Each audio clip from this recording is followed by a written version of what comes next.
నీ ప్రేమ ఇదిగో ధనులార భావంబు నందిలియరే కేవలము నమ్ముకొని నా పరలోక జీవంబు మనకవ్వును.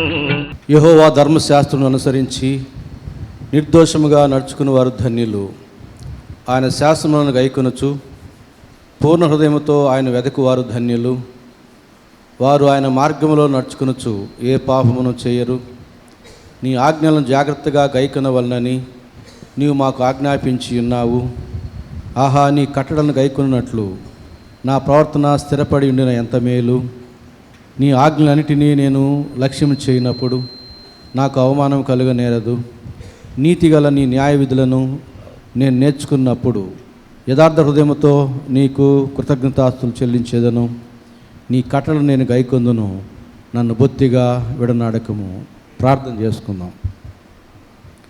ప్రేమస్వరూపిన మా గొప్ప తండ్రి, పరిశుద్ధ ప్రభువా, మీ ప్రేమను బట్టి మీ కృపను బట్టి మీ పాదసన్ని సమీపిస్తూ ఉన్నాం. ఈ చివరి దినాల్లో గత వారమంతా మీ కృపలో భద్రపరిచి క్షేమం ఇచ్చి ఈ పరిశుద్ధ దినమందు మమ్మల్ని సజీవులుగా లెక్కించినందుకు మీకే స్తుతి స్తోత్రం చెల్లించుకుంటూ ఉన్నాం. ప్రభువా, చేరి వచ్చిన ప్రతి ఒక్కరి పక్షంగా మీకు వందనాలు చెల్లించుకుంటూ ఇంకనూ మీ ఏర్పాట్లో రావాల్సిన వారందరి కొరకే ప్రార్థన చేస్తూ ఉన్నాం. ఆటంకాలను తొలగించండి, మార్గం సరళం చేయండి, సమయానికి నీ మందిరాన్ని నడిపించమని ప్రార్థన చేస్తూ ఉన్నాం. ప్రభువా, నీ మందిరములో అడుగుపెట్టిన మాలో ప్రతి ఒక్కరిని కూడా మీ స్వాధీనంలో ఉంచుకొని మీకు మహిమకరముగా మాకు దీవెనకరంగా ఉండలాగున మా ప్రవర్తన క్రమపరిచి నడిపించమని ప్రార్థన చేస్తూ ఉన్నాం. పాటలు పాడినప్పుడు మా స్వరాలు ముట్టండి, మీ వాక్యాన్ని పఠించినప్పుడు ధ్యానించినప్పుడు మీ స్వరాన్ని మాకు అనుగ్రహించండి. ప్రార్థించినప్పుడు ప్రార్థనా శక్తి గల మీ పరిశుద్ధాత్మను మాకు అనుగ్రహించండి.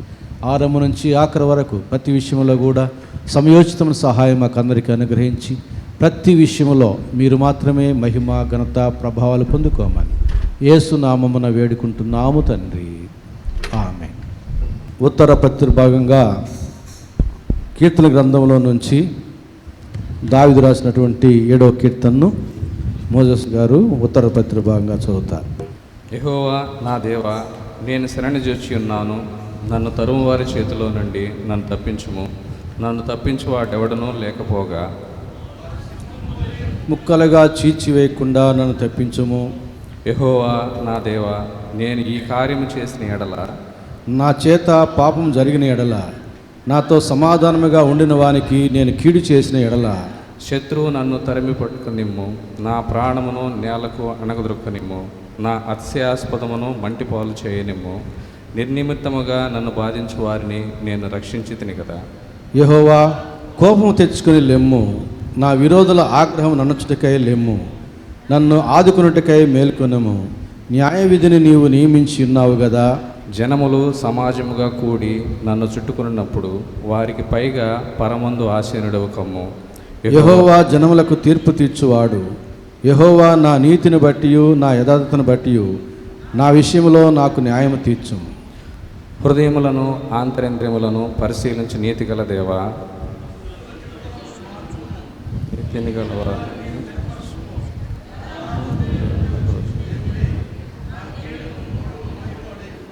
న్యాయమును బట్టి ఆయన తీర్పు తీర్చును. ఆయన ప్రతిదినము కోపపడి దేవుడు. ఒకడును మళ్ళని ఎడల ఆయన తన ఖడ్గమును పదును పెట్టును. తన విల్లు ఎక్కుపెట్టి దాన్ని సిద్ధపరిచి ఉన్నాడు.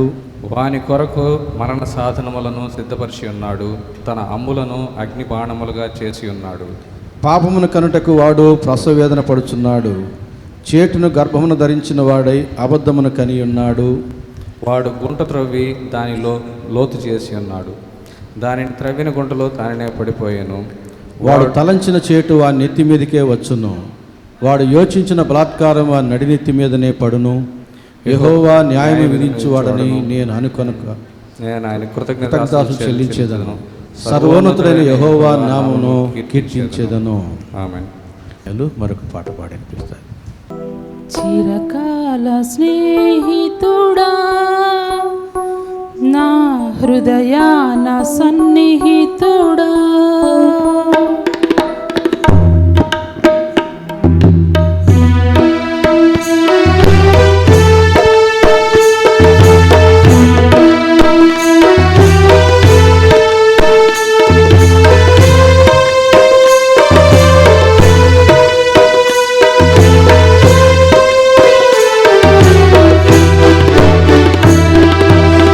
చిరకాల స్నేహితుడా నా హృదయాన సన్నిహితుడా చిరకాల స్నేహితుడా నా హృదయాన సన్నిహితుడా నా తోడు నీవయ్యా నీ స్నేహం చాలయ్యా నా నీడ నీవయ్యా ప్రియ ప్రభువా యేసయ్యా చిరకాల స్నేహం ఇది నా యేసు స్నేహం చిరకాల స్నేహం ఇది నా యేసు స్నేహం చిరకాల స్నేహితుడా నా హృదయాన సన్నిహితుడా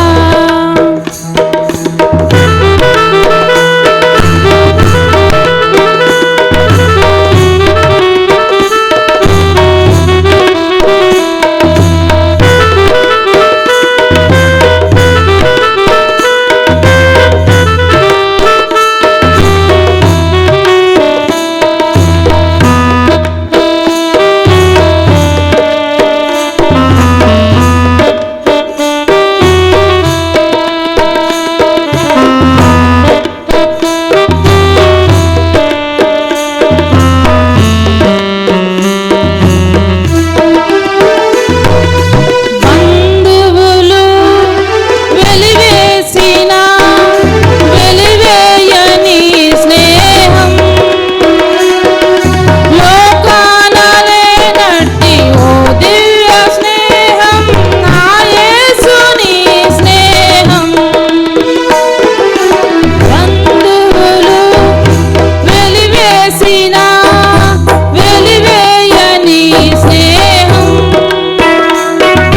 లోకాన లేనట్టి ఓ దివ్య స్నేహం నా యేసుని స్నేహం చిరకాల స్నేహం ఇది నా యేసు స్నేహం చిరకాల స్నేహం ఇది నా యేసు స్నేహం చిరకాల స్నేహితుడా నా హృదయాన సన్నిహితుడా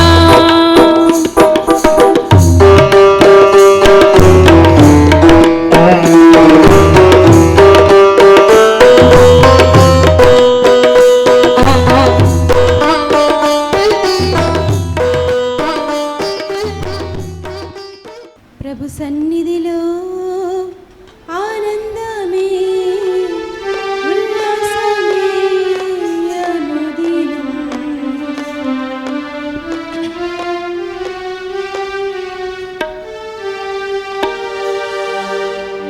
ప్రభు సన్నిధిలో ఆనందమే ఉల్లాసమే అనుదినం. ప్రభు ప్రేమలో నిస్వ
మన ధ్యాన నిమిత్తం ఏర్పాటు చేయబడినటువంటి లేఖన భాగములను వీరునెక్క గారు చదువుతుండగా దయచేసి సంఘం నిలుచుండాలని మనం చేస్తున్నాను.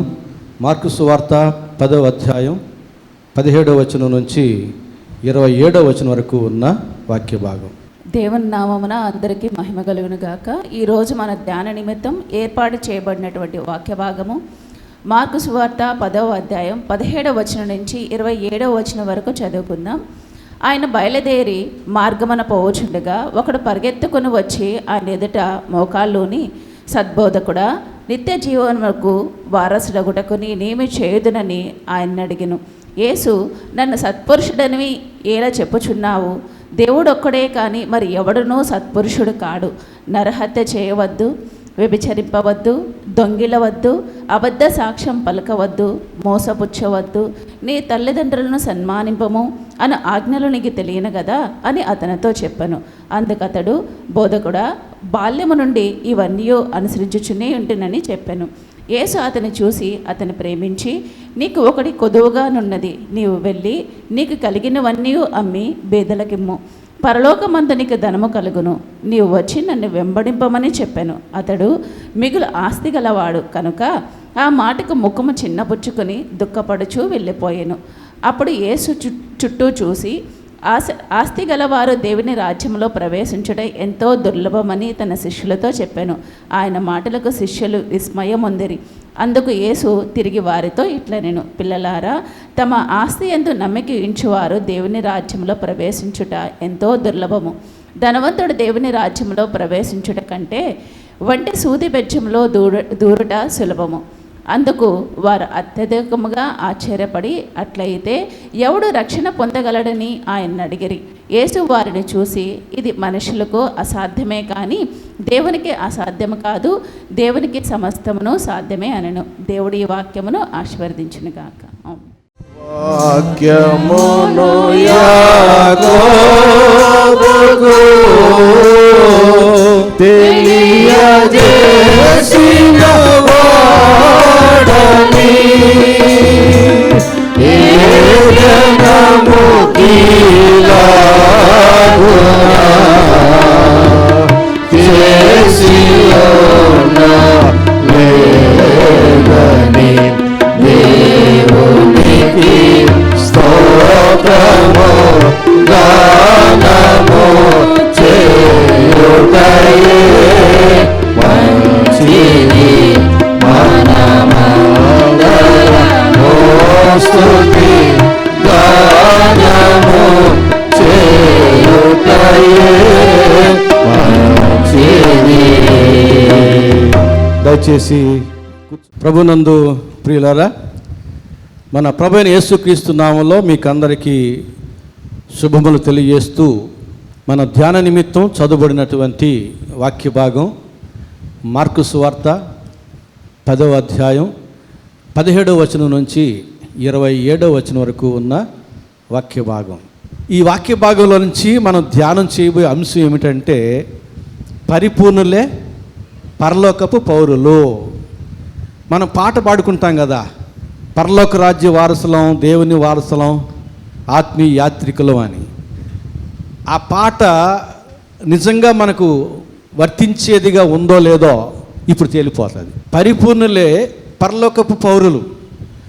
నిజంగా ఆ పాట మనకు వర్తించేదిగా ఉండాలంటే మనం పరిపూర్ణులమై ఉండాలి.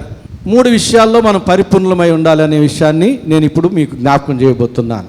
ఆశ్చర్యకరమైన విషయం ఏమిటంటే, ఉన్న 4 స్వార్థికుల్లో ఇదే విషయాన్ని 3 స్వార్థికులు రాశారు.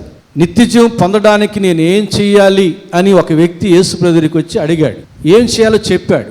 ఒకటే కొదువుగా ఉంది నీకు, అది సరి చేసుకోమని చెప్పాడు.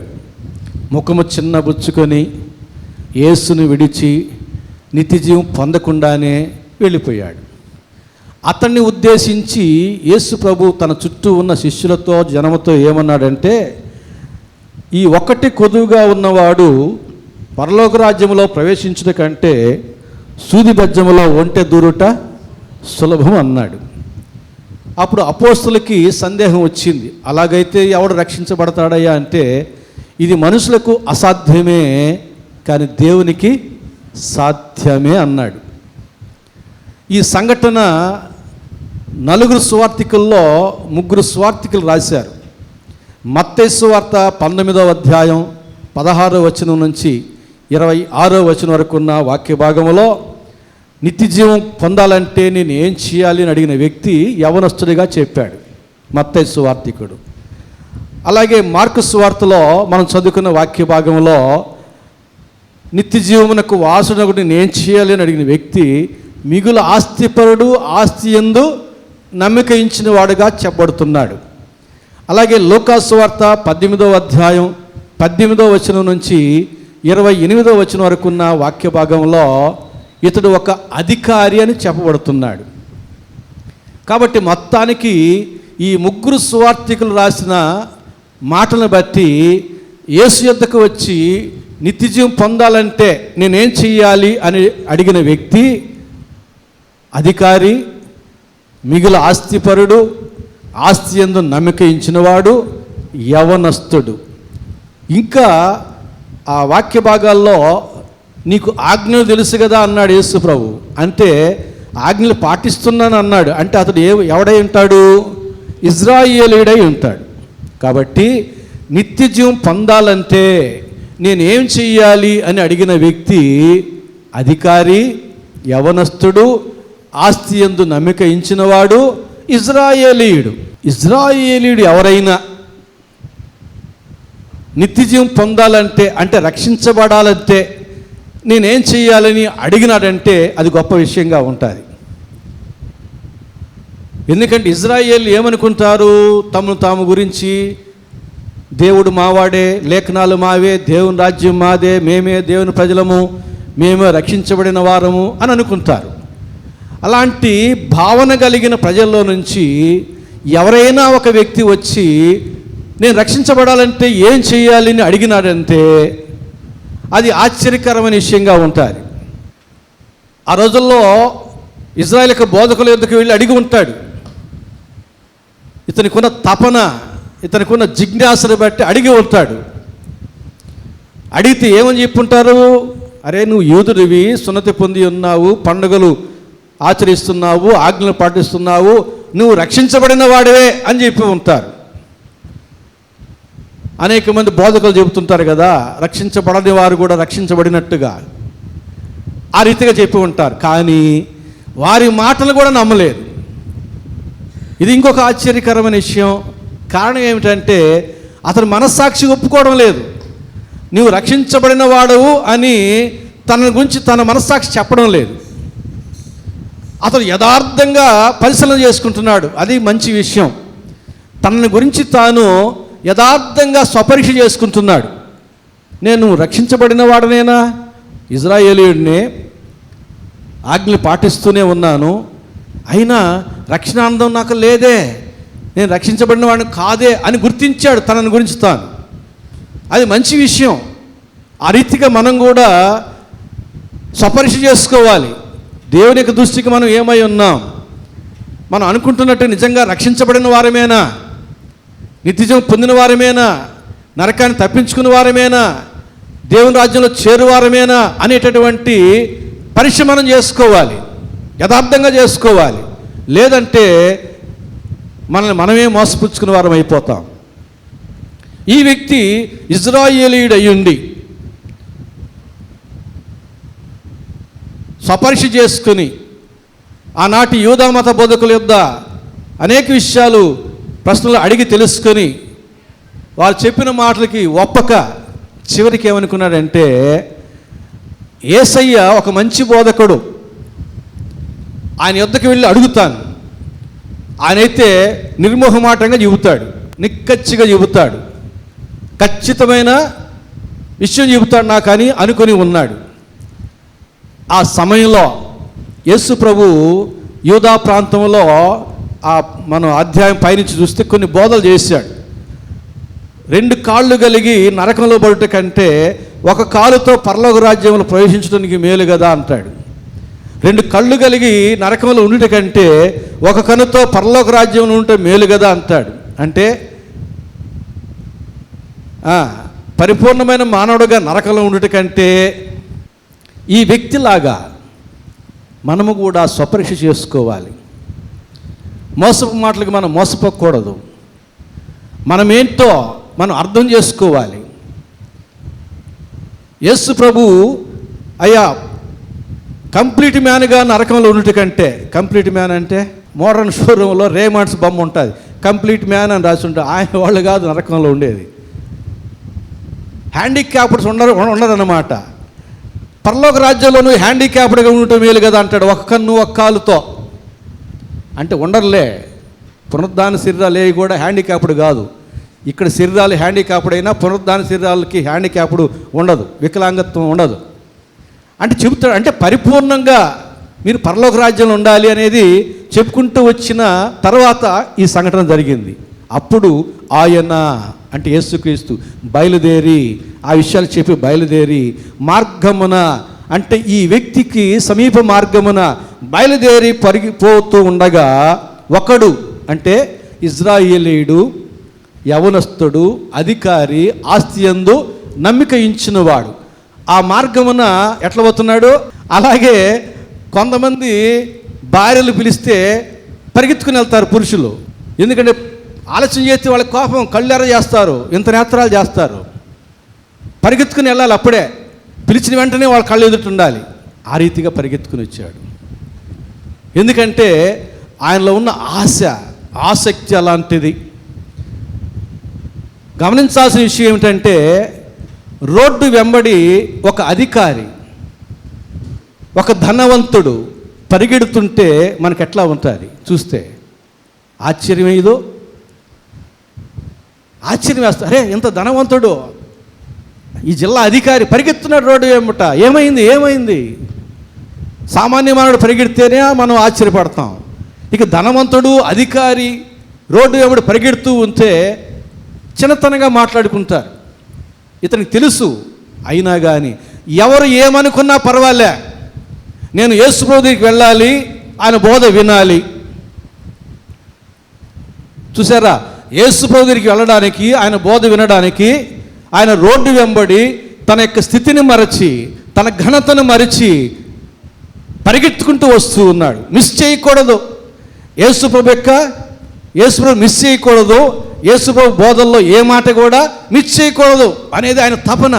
కొన్నేళ్ళు ఇంటిలో దేవుని యొక్క వాక్యం కొరకు 3 దినాలు ఏ రీతిగా ఆశతో ఆసక్తితో కనిపెట్టుకుని ఉన్నారో ఆ రీతిగా ఈ వ్యక్తి కూడా యేసు ప్రభు సమీప మార్గం బయలుదేరి వస్తూ ఉండగా పరిగెత్తుకుని వచ్చి ఆయన ఎదుట మోకాళ్ళుని, వినయముగా మోకాళ్ళుని, సద్బోధకుడా. యేసు ప్రభుని గురించి ఇతడు అర్థం చేసుకునింది ఎంతవరకు అంటే అంతవరకే. సద్బోధకుడా అంటే మంచి బోధకుడా అనేది ఆ రోజుల్లో యేసు ప్రభుని రకరకాలుగా అర్థం చేసుకున్నారు. కొంతమంది ప్రవక్త అని, కొంతమంది ఆ చనిపోయిన ప్రవక్త మరలా లేచాడని, కొంతమంది మంచి బోధకుడని, కొంతమంది దేవుని కుమారుడని, కొంతమంది దేవుడని, ఈ రీతిగా రకరకాలుగా అర్థం చేసుకున్నారు.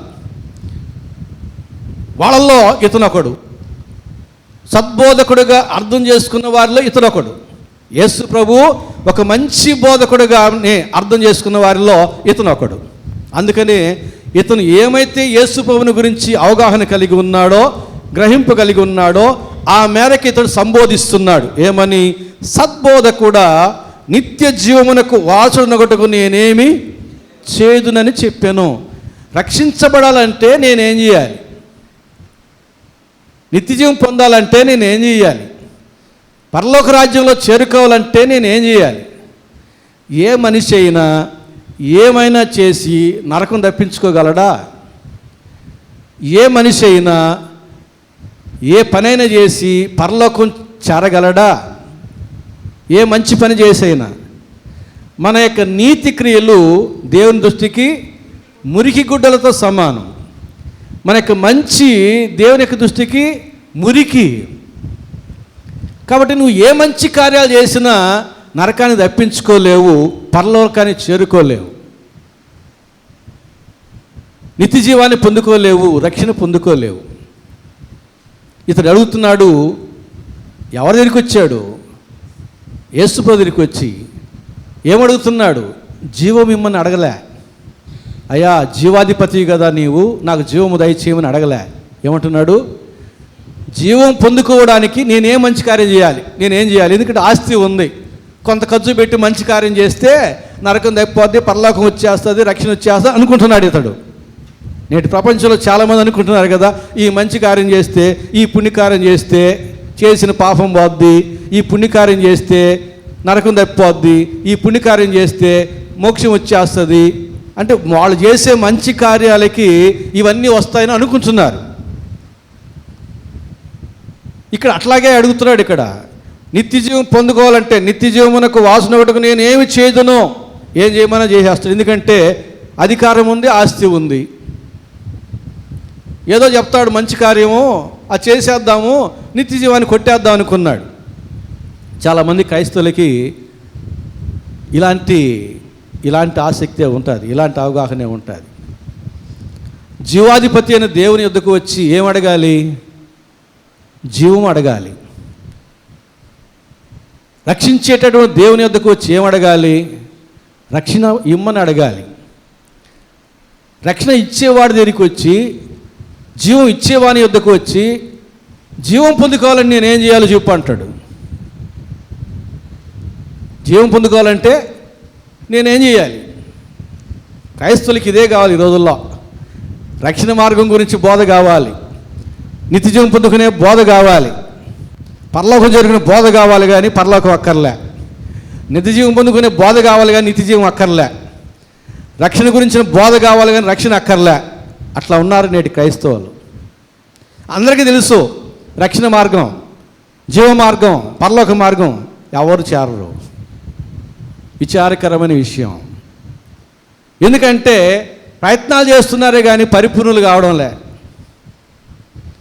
ప్రయత్నం చేస్తున్నారు కానీ పరిపూర్ణులు కావడంలే. ఎక్కడో ఆగిపోతున్నారు, సాగిపోవాల్సిన దగ్గర ఆగిపోతున్నారు, ఎక్కడో వెనకబడిపోతున్నారు, పరిపూర్ణులు కావడంలే. కాబట్టి ఇక్కడ చూడండి, ఈ వ్యక్తి యేసుప్రభు గురించి పరిపూర్ణమైన అవగాహన లేనివాడు.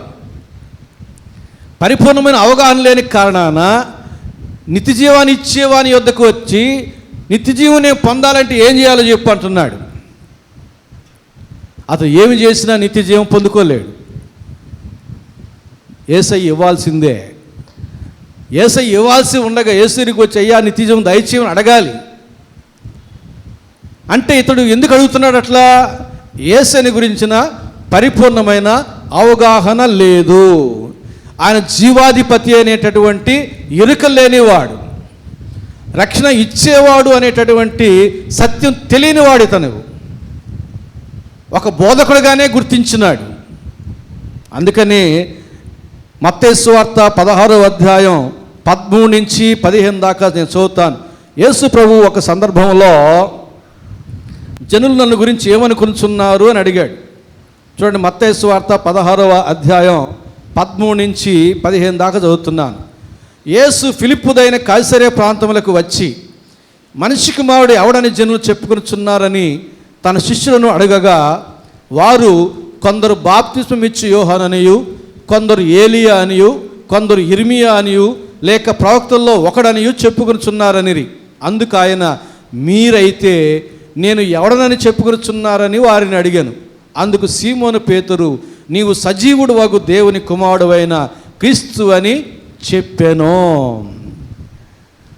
లోకంలో పలు రకాలుగా అవగాహన కలిగి ఉన్నారు యేసుక్రీస్తుని గురించి. క్రైస్తవులారా, మీరైతే ఏమనుకొనుచున్నారు? యేసుని ఏమనుకుంటున్నారు? ఒక బోధకుడు అనుకుంటున్నారా? బోధ మాత్రమే ఇష్టపడేటట్టు క్రైస్తవులు యేసు ప్రభుని సద్బోధకుడిగానే గుర్తించారు. నిత్యజీవాన్ని కోరుకునే క్రైస్తవులు యేసు ప్రభుని జీవాధిపతిగా గుర్తించిన వారే. రక్షించబడాలని ఆశపడేటటువంటి వారు ఆ క్రైస్తవులు యేసు ప్రభుని రక్షకుడిగా గుర్తించిన వారే. క్రైస్తవుల్లో పలు రకాలు ఉన్నారు. యేసుని గురించినటువంటి పలు రకాల అభిప్రాయాలు కలిగిన వారు. యేసు ప్రభు దేవుడు కాదు, యేసు ప్రభు దేవుడు అట్లా అనుకునే 2 వర్గాలు ఉన్నాయి. యేసు ప్రభు ఒక ప్రవక్త అనుకునేవారు ఉన్నారు. ఇట్లా చాలా రకాలుగా ఉన్నారు యేసుప్రభుని గురించి అనుకునేట క్రైస్తవులు. మీరైతే నన్ను గురించి ఏమనుకునుచున్నారు? నేడు మనలో ప్రతి ఒక్కరికి యేసయ్య వేస్తున్న ప్రశ్న ఇది. నీవైతే యేసుని గురించి ఏమనుకునుచున్నావు? నేనైతే నా జీవాధిపతిగా, నా రక్షకునిగా, నా సృష్టికర్తగా, నా ప్రధాన యాజకునిగా, నా దేవుడిగా నేను గుర్తిస్తున్నాను.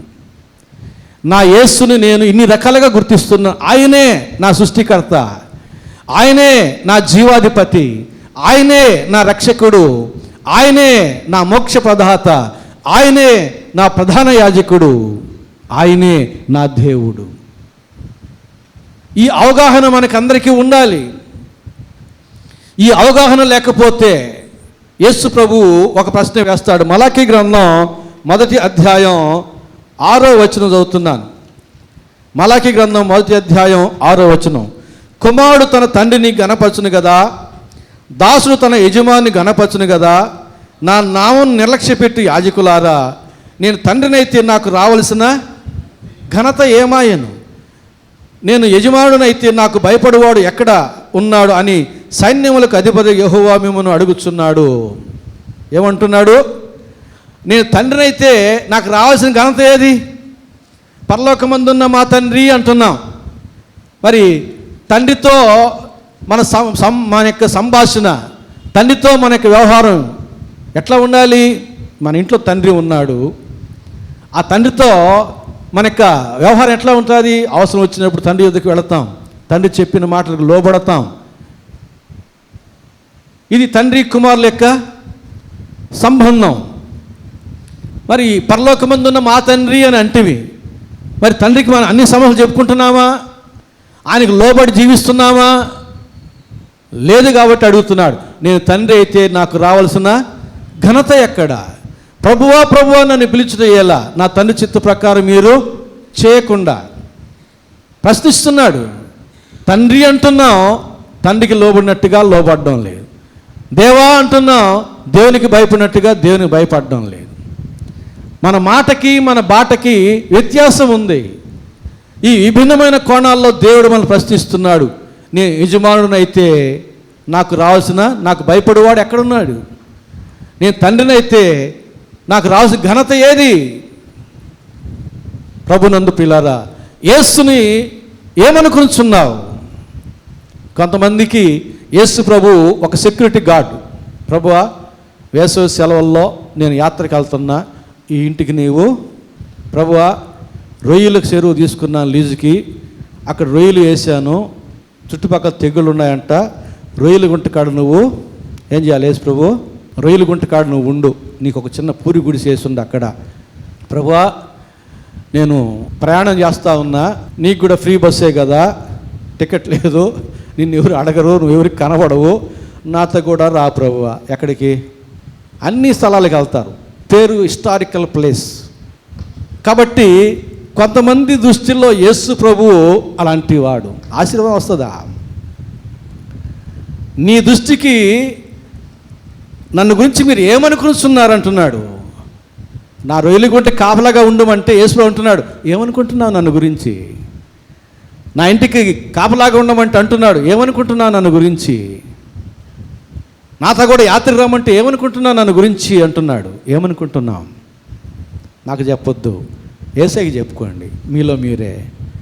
అందుకని ఈ వ్యక్తి యేసయ్య గురించి పరిపూర్ణమైన అవగాహన లేదు. అవగాహన లేదు కనుక జీవాధిపతి యొద్దకు వచ్చి జీవము దయచేయమని అడగకుండా జీవం పొందుకోవాలంటే నేనేం చేయాలో చెప్పు అంటున్నాడు. యేసు ప్రభు చెప్పాడు. ఏం చెప్పాడు? ఆజ్ఞలు పాటించు అన్నాడు. పరిపూర్ణమైన అవగాహన వీడికి లేదు అని చెప్పి యేసు ప్రభు తెలుసుకొని ఆజ్ఞలు పాటించు అన్నాడు. మీరు గమనించండి, 19వ వచనం 20వ వచనం ఆజ్ఞలు చెప్తున్నాడు.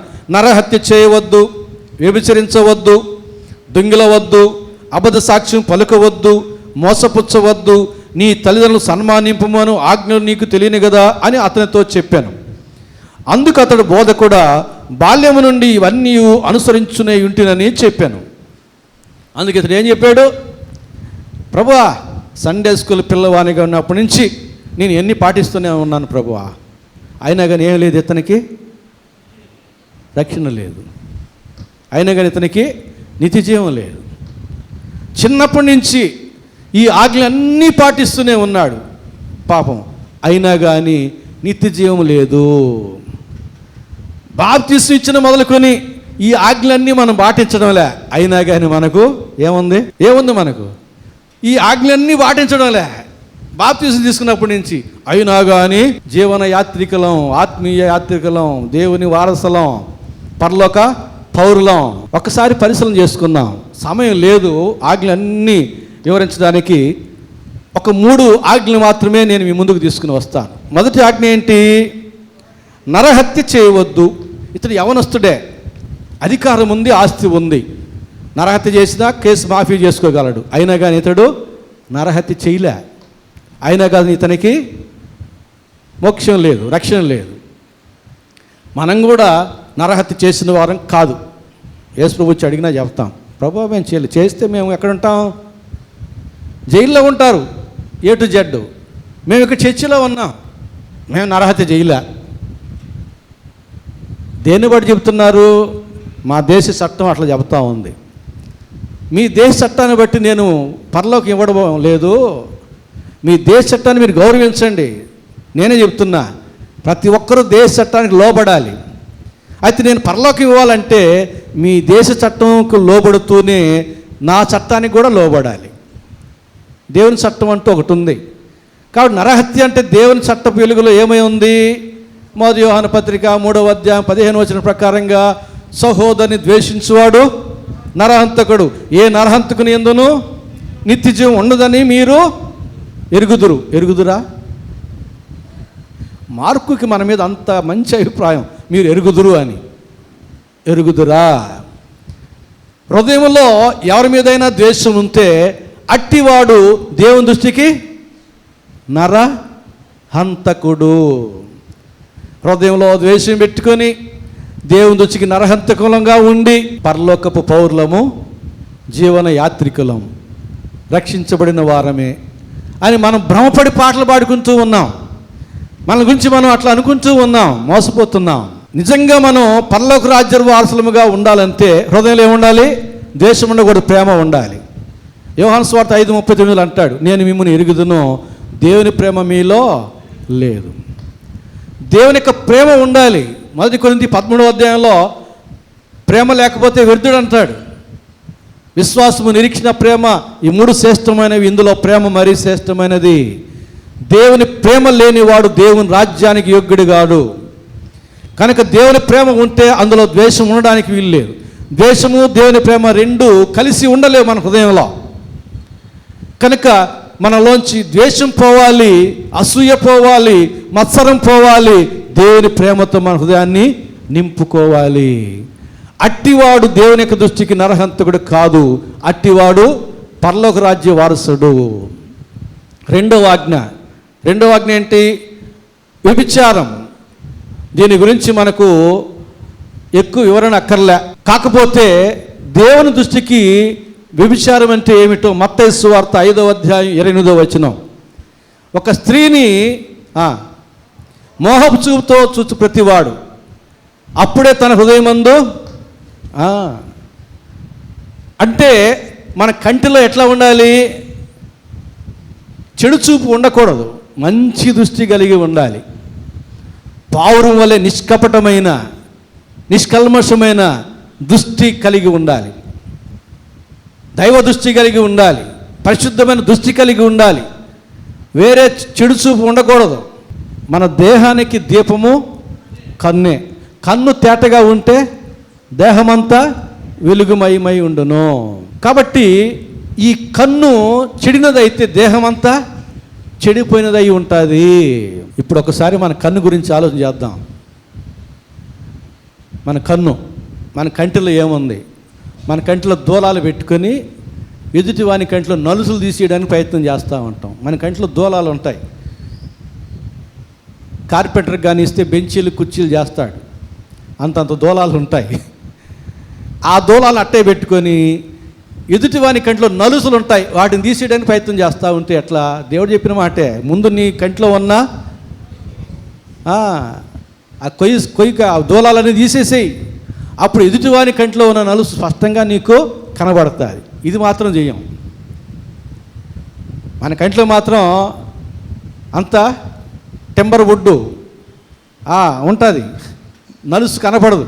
అయినా కనబడి నలుసుని గురించి ఎక్కువగా మాట్లాడతాం. మన కంటిలో చెడు దృష్టి ఉండరాదు, మంచి దృష్టి ఉండాలి. అట్టివాడు దేవుని యొక్క దృష్టికి వ్యభిచారి కాకుండా కనబడతాడు. ఇప్పుడు ఈ 2 ఆజ్ఞల విషయంలో దేవుని దృష్టికి మనం ఏమై ఉన్నామో ఆలోచించేద్దామా? హృదయంలో ద్వేషం ఉందా, ప్రేమ ఉందా? కంటిలో చెడు దృష్టి ఉందా, మంచి దృష్టి ఉందా? దాన్ని బట్టి మనం దేవుని దృష్టికి ఏమై ఉన్నాం? దాన్ని బట్టి మనం నిజంగా రక్షించబడిన వారమేనా కాదా? శరీరాశ, నేత్రాశ, జీవపుడంబము అవి తండ్రి వలన పుట్టినవి కావు, అవి నశింపజేసేవే కానీ మనకు దీవెనకరమని కాదు అని 1 యోహాను పత్రిక 2వ అధ్యాయం 16 నుంచి 18 దాకా రాయబడి ఉంది. ఇది 2 ఆజ్ఞలు. 3వ ఆజ్ఞ చూడండి. 3వ ఆజ్ఞ దొంగతనం తీసుకుందాం. నరహత్య చేయవద్దు, వ్యభిచరించవద్దు, తర్వాత దొంగిలవద్దు.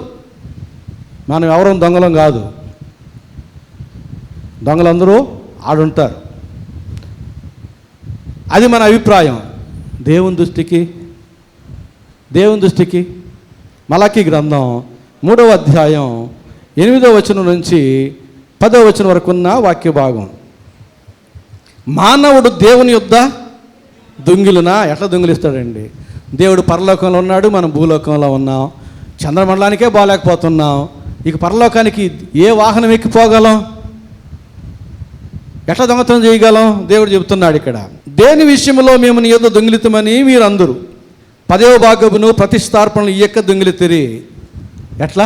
10వ భాగమును ప్రతిష్టార్పణలు ఇయ్యక దొంగిలితిరి. ఈ జనులందరూ నా యొద్ద దొంగిలిచునే ఉన్నారు, మీరు శాపగ్రస్తులై ఉన్నారు. నా మందిరంలో ఆహారం ఉన్నట్లు 10వ భాగం అంతయు మీరు నా మందిరం నిధుల్లోనికి తీసుకుని రండి. దీన్ని చేసి మీరు నన్ను శోధించిన యెడల నేను ఆకాశపు వాకిలిని విప్పి పట్టజాలంత విస్తారముగా దీవులు కుమ్మరించిందని సైన్యములకు అధిపతి యెహోవా సెలవిచ్చుచున్నాడు. ఇవన్నీ మనకు తెలిసిన వాక్యాలే కాబట్టి వేగంగా చదివేశాను. ఈ మాటల వెలుగులో మనం ఏమై ఉన్నామో ఎవరికి వారు అర్థం చేసుకుందాం. నరహంతకులమై ఉన్నామా కాదా? వ్యభిచారులమై ఉన్నామా కాదా? అబద్ధ సాక్షులమై ఉన్నామా కాదా? దొంగతనం చేసేవారమై ఉన్నామా కాదా? ఇవన్నీ 6 ఆజ్ఞలు పాటించాడు. అందులో 3వ ఆజ్ఞ ఇది. కొంతమంది ఉంటారు మనుషుల దగ్గరే దొంగతనం చేస్తారు. వాళ్ళని చూస్తే మనుషుల దగ్గర దొంగతనం చేసే వాళ్ళని చూస్తే వీడు దొంగ, వాడు చాలా చిన్న చూపు. అసలు వాళ్ళు చూడాలి మనల్ని. మనం దేవుడి దగ్గర దొంగతనం చేస్తాం, మనుషుల దగ్గర కాదు. మనుషుల దగ్గర దొంగతనం చేసే వాళ్ళకంటే దేవుడి దగ్గర దొంగతనం చేసేవాళ్ళు మరీ శాపగ్రస్తులై ఉన్నారంటున్నాడు. మీరు దేవునికి దశంభాగములు ఇచ్చి ప్రతిష్టార్పణలు ఇచ్చితే దేవుడు ఏం చేస్తాడట?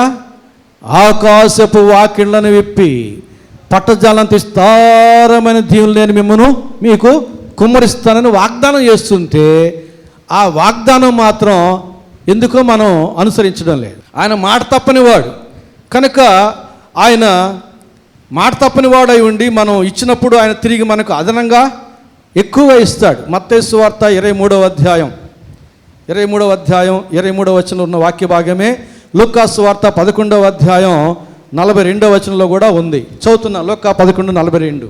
అయ్యో పరిశీలారా, మీరు పుదీనా సదాప మొదలైన ప్రతి కూరలోనూ 10వ వంతు చెల్లించుచున్నారే కానీ న్యాయమును దేవుని ప్రేమను విడిచిపెట్టుచున్నారు. వాటిని మానక వేటిని మానక వాటన్నిటిలో ఇచ్చే దశంభాగములు ఇస్తున్నారు కదా, పుదీనా సదాప మొదలగు వాటిని మానకుండా వీటిని చెయ్యాలి. అంటే యేసుప్రభు ఏం చెప్పాడు? దశంభాగములు ఇమ్మని చెప్పాడా? పౌలు ఏం చెప్పాడంటే మీరు వర్ధిల్లుల కొలది ఇమ్మన్నాడు. యేసుప్రభు ఏం చెప్పాడు? మినిమం చెప్పాడు. పౌలు ఏం చెప్పాడు? మ్యాక్సిమం చెప్పాడు. యేసుప్రభు చెప్పింది మినిమం, దశంభాగం ఇచ్చేయాలి మీరు దీవించబడాలంటే. పౌలు ఏం చెప్పాడంటే విస్తరించిన కొలది మ్యాక్సిమం చెప్పాడు.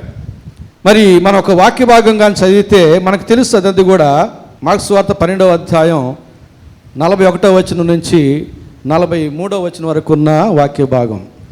ఒక బీద విధవరాలు వచ్చి 2 కాసులు వేయగా ఆయన తన శిష్యులను పిలిచి కానుక పెట్టెలో డబ్బులు వేసిన వారు అందరికంటే ఈ బీద విధవరాలు ఎక్కువ వేసినని మీతో నిశ్చయముగా చెప్పుచున్నాను. వారందరూ తమకు కలిగిన సమృద్ధిలో నుండి వేసిరి కానీ ఈమె తన లేమిలో తనకు కలిగినదంతయు అనగా తన జీవనం అంతయు వేసినని చెప్పాను. దేవుడి లెక్క ఎట్లా ఉంది? దేవుడి లెక్క ఎట్లా ఉంది? ఇంతలా కట్ట, ఇంతలా చెక్కు ఈ చూడడంలే. 2 కాసులు వేసింది ఒక పేద విధవరాలు. చాలామంది ఘనంగా ఇంతంత కట్టలు తెచ్చారు, ఇంత చెక్కులు తెచ్చేసారు. దేవుడు అర్థం చేసుకున్నాడు ఏమని? ఆ 2 కాసులు వేసిన పేద విధవరాలు ఉందే, ఆమెకుండేది అంతే, ఇంకేమీ లేదు. ఆ 2 కాసులు వేసిందంటే సమస్తం వేసినట్టే, ఆమెకున్నదంతా వేసినట్టే. ఇంతంత కట్టలు వేశారే, లక్షల కోట్లు ఉంటే కొంత వేశారు. దేవుడి లెక్క అది. ఇక్కడ ఈ వ్యక్తి పరిపూర్ణమైన అవగాహన లేకుండా జీవాధిపతి దగ్గరికి వచ్చి నిత్య జీవం పొందాలంటే నేనేం చేయాలని అడిగాడు, మొదటి మాట. రెండవ మాట ఏంటంటే జీవం పొందుకోవడానికి అనుసరించవలసిన ఆజ్ఞలు అన్నీ అనుసరించడంలే. కనుక ఇతడు పరిపూర్ణమైన విధేయుడు కాదు, పరిపూర్ణమైన విధేయుడు కాదు, పరిపూర్ణమైన అవగాహన లేనివాడు, పరిపూర్ణమైన విధేయత లేనివాడు. అందుకే నేను టాపిక్ ఏం చెప్పాను? పరిపూర్ణులే పరలోకపు పౌరులు అని చెప్పాను. పరిపూర్ణులే పరలోక పౌరులు. కాబట్టి ఇక్కడ నిత్య జీవాన్ని పొందుకోవడానికి అనుసరించవలసిన ఆజ్ఞలు అన్నీ అనుసరించడంలే, అనుకూలమైనవి ఆచరించగలిగినవి మాత్రమే అనుసరిస్తున్నాడు. మనలాగే ఇబ్బందికరంగా ఉండే ఆజ్ఞని మనం వాయిదా వేసుకుంటాం. రిటైర్డ్ అయిన తర్వాత చూసుకోవచ్చులే, రేపు జనవరి 1వ తేదీ నుంచి చూసుకోవచ్చులే, వెడ్డింగ్ డే నుంచి మారుతానులే, బర్త్డే నుంచి మారుతానులే అని వాయిదాలు వేస్తుంటాం కదా. అట్లా ఇప్పటికి మాత్రం ఈ ఆజ్ఞలు పాటిద్దాము, రేపేమి సంభవించినో మనకు తెలియదని వాక్యం చెబుతుంది. కానీ వాయిదాలు మాత్రం వేసుకుంటూ వస్తాం మన జీవితాన్ని మార్చుకోవడానికి. అలాగునే ఇతడు పరిపూర్ణమైన విధేయుడు కాదు, కనుక పరలోక రాజ్య వారసుడు కాలేకపోయాడు. యేసు ప్రభు అతన్ని, అయ్యా నువ్వు మంచిదే, చిన్నప్పటి నుంచి పాటిస్తూ ఉన్నావు, అయితే నీకు 21వ వచనం చూడండి. యేసు అతను చూచి అతను ప్రేమించి, నీకు 1 కొదువుగా ఉన్నది, నీవు వెళ్ళి నీకు కలిగినవన్నీ అమ్మి బేదలకిమ్ము, పరలోకమందు నీకు ధనము కలుగును, నీవు వచ్చి నన్ను వెంబడించమని చెప్పాను. అందరికీ చెప్పడు ఈ మాట. ఎందుకు చెప్తాడంటే అతను ముఖము చిన్నబుచ్చుకొని దుఃఖపరచి వెళ్ళిపోయినాడు. అందుకు చుట్టూన్న వారితో యేసు ఏం చెప్పాడంటే వివరిస్తున్నాడు. ఆస్తి గలవారు దేవుని రాజ్యంలో ప్రవేశించడం ఎంతో దుర్లభమని తన శిష్యులతో చెప్పాను. ఆ మాటకు శిష్యులు విస్మయం పొందితే అప్పుడు దేవుడు చెప్తున్నాడు మరలా 24వ వచనంలో ఉంది అసలు విషయం. అందుకు యేసు తిరిగి వారితో ఇట్లాను, పిల్లారా, తమ ఆస్తి యందు నమ్మకించువారు దేవుని రాజ్యములో ప్రవేశించుట ఎంతో దుర్లభమో. ధనవంతుడు దేవుని రాజ్యంలో ప్రవేశించట కంటే ఒంటె సూది బెజ్జంలో దూరుట ఎంత అసాధ్యం. అలాగే ధనవంతులు అందరూ కాదు, ఇక్కడ చెప్పని ఈ ధనవంతుడిని ఇంకొక మాటలో చెప్పాలంటే 1 కొదువుగా ఉన్నవాడు అని చెప్పాలి. 1 కొదువుగా ఉన్నవాడు పరలోక రాజ్యంలో ప్రవేశించట కంటే సూది బెజ్జంలో ఒంటె దూరుట సులభం. అందుకే మన టాపిక్ ఏంది? పరిపూర్ణులే పరలోక వారసులు. 1 కొదువుగా ఉన్న, 2 కొదువుగా ఉన్న పరలోక రాజ్యాన్ని మనము చేరుకోలేము. అందుకనే లేఖనాలు ఏం చెప్తాయి? పాతవన్నీ గతించాలి, సమస్తము నూతనమవ్వాలి. అందుకని ప్రకటన గ్రంథం 2వ అధ్యాయం 4వ వచనం, 2వ అధ్యాయం 20వ వచనంలో ఎఫెసు సంఘంతో తొయితర సంఘంతో ఏమంటాడు? నీ భక్తి నాకు తెలుసుగా, నేను నీ మీద తప్పు 1 మోపవలసి ఉన్నది, మారు మనసు పొందము లేని ఎడల నేను నీ యొద్దకు వచ్చి నీ దీపస్తంభమును తీసివేస్తానంటున్నాడు. మత్తయి సువార్త 5:48లో మీ పరలోకపు తండ్రి పరిపూర్ణుడు గనుక మీరు కూడా పరిపూర్ణులై ఉండేదరు. చాలా విషయాలు ఉన్నాయి కానీ సమయం లేదు కాబట్టి నేను ముగిస్తూ ఉన్నాను. మీ తండ్రి పరిపూర్ణుడు గనక మీరు కూడా పరిపూర్ణులై ఉండడి. కంప్లీట్ మ్యాను రేమాండ్స్ బొమ్మ కాదు, మన తండ్రి అయిన దేవుడు. మన తండ్రి అయిన దేవుడు కంప్లీట్ మ్యాన్. మనం కూడా కంప్లీట్ మ్యాన్ అవ్వాలి. రేమాండ్స్ బొమ్మలాగా కాదు, మన తండ్రి అయిన దేవుడిలాగా. మీ తండ్రి పరిపూర్ణుడు గనక మీరు కూడా పరిపూర్ణులై ఉండుడి. రేమండ్స్ బట్టలు వేసుకుంటే పరిపూర్ణం అయిపోం, రక్షణ వస్త్రాలు వేసుకుంటే పరిపూర్ణం అయిపోతాం. కానీ మనం పరిపూర్ణం అవ్వాలంటే 3 విషయాలు చెప్పాను. 1, యేసుని గురించిన పరిపూర్ణమైన అవగాహన ఉండాలి. 2, పరిపూర్ణమైన విధేయత కలిగి ఉండాలి. 3, మన జీవితం పరిపూర్ణమైనదిగా ఉండాలి. ఏ ఒక్కటి కూడా కుదువు లేకుండా. యాకోబు 2:10 చెబుతుంది, ఒకడు ధర్మశాస్త్రం అంతయు గైకొనియు ఒక ఆజ్ఞ విషయంలో తప్పినడల ఆజ్ఞ అన్నిటి విషయంలో అపరాధి యగును గనుక ఒకటి కొద్దుగా ఉన్నవాడు పరలోక రాజ్యములో ప్రవేశించట కంటే సూది బెజ్జంలో ఒంటె దూరుట సులభము. హృదయంలో ద్వేషం ఉన్నవాడు దేవుని దృష్టికి నరహంతుడు కనుక అతడు పరలోక రాజ్యంలో ప్రవేశించట కంటే సూది బెజ్జంలో ఒంటె దూరుట సులభము. చెడు దృష్టి కలిగిన వాడు దేవుని దృష్టికి చెడ్డవాడు గనుక అతడు పరలోక రాజ్యంలో ప్రవేశించట కంటే సూది బెజ్జంలో ఒంటె దూరుట సులభము. ప్రతిష్టార్పణలు దశంభాగాలు ఇవ్వని వారు దేవుని యొక్క దృష్టికి దొంగలు శాపగ్రస్తులై ఉన్నారు గనక అట్టివారు పరలోక రాజ్యంలో ప్రవేశించట కంటే సూది బెజ్జంలో ఒంటె దూరుట సులభము. ఈ సత్యమును మనం అంగీకరిస్తున్నామా? మీరు దీవించబడాలని, రక్షించబడాలన్న ఆశతో చెబుతున్నాను. దేవుడికి నేను లెక్క చెప్పాలి. యథార్థమైన రక్షణ మార్గం నేను బోధించకపోతే మీలో ఎవరైతే నరకంలో పడతారో వాళ్ళ గురించినటువంటి లెక్క నాకు దేవుడికి నేను చెప్పాలి. చెప్పడం నా బాధ్యత, ప్రార్థన చేయడం నా బాధ్యత, అనుసరించడం మీ బాధ్యత, అనుభవించడం కూడా మీ బాధ్యతే.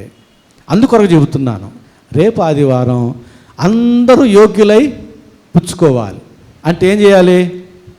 కంట్లో చెడు దృష్టి ఉండకూడదు, హృదయంలో ద్వేషం ఉండకూడదు, దేవుని దృష్టికి మనము యోగ్యులముగా మారిపోయి రేపు ఆదివారం అందరూ యోగ్యులుగా పరిశుద్ధ బలలో పాల్గొనాలి. పరిశుద్ధాత్మ దేవుడు ఆ రీతిగా మనందరినీ ప్రేరేపించి నడిపించి దీవించునుగాక.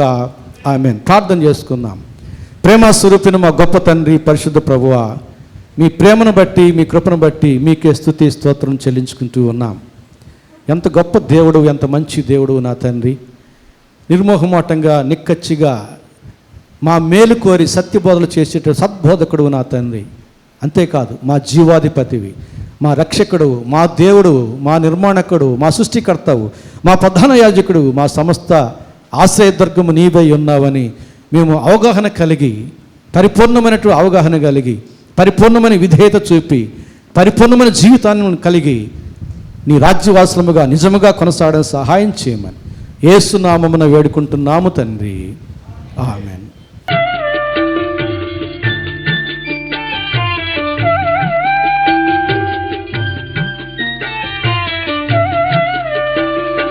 దేవుని ప్రేమ ఇదిగో ధనులార భావంబు నందిలియరే, కేవలము నమ్ముకొనిన పరలోక జీవంబు మనకబ్బును, పరలోక జీవంబు మనకబ్బును.